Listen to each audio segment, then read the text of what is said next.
Hi friends, in this video we will see about the attribute binding and the class binding in the Vue.js. In the previous video, let's open this one.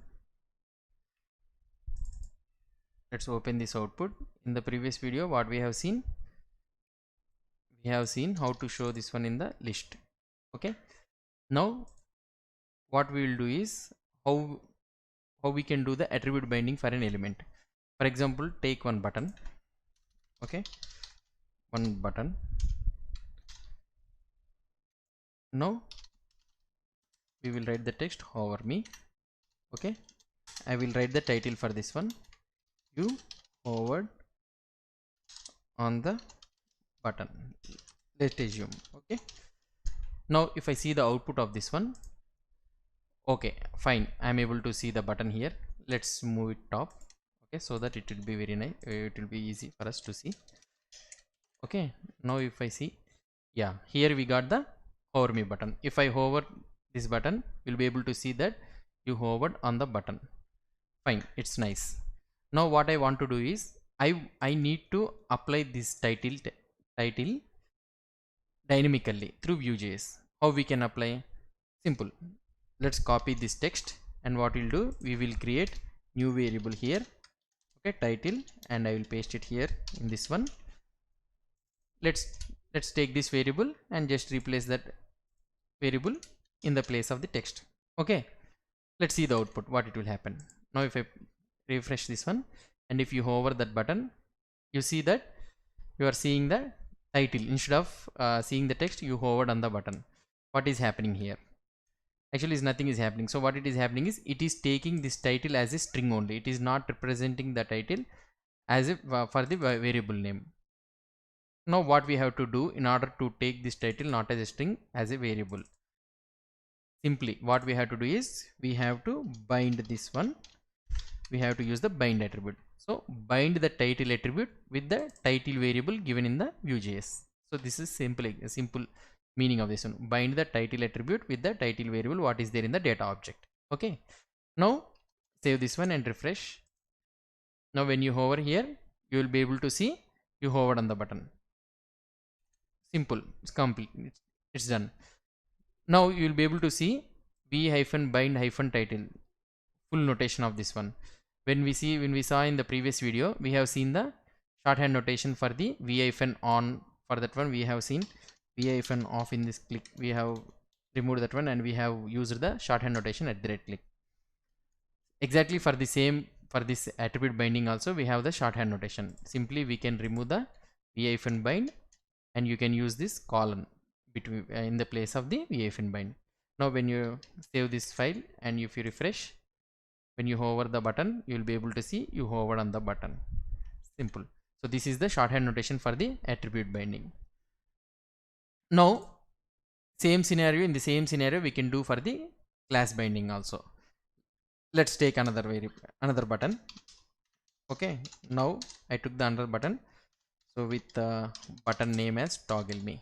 Okay, now what I need to do is, it has a class. Let's assume that is loading. Okay, now I will apply the style for this is loading dot is loading. Now what I will do is, I will apply the background color, okay, to red. Simple we will write it as a simple. Now what I did was, I created a button and I applied a class is loading, and for this class I applied the style background color as red. Okay, now when we refresh here, we will be able to see here toggle me button with the background color as red. But now what I need to do is, I don't want to apply this is loading directly.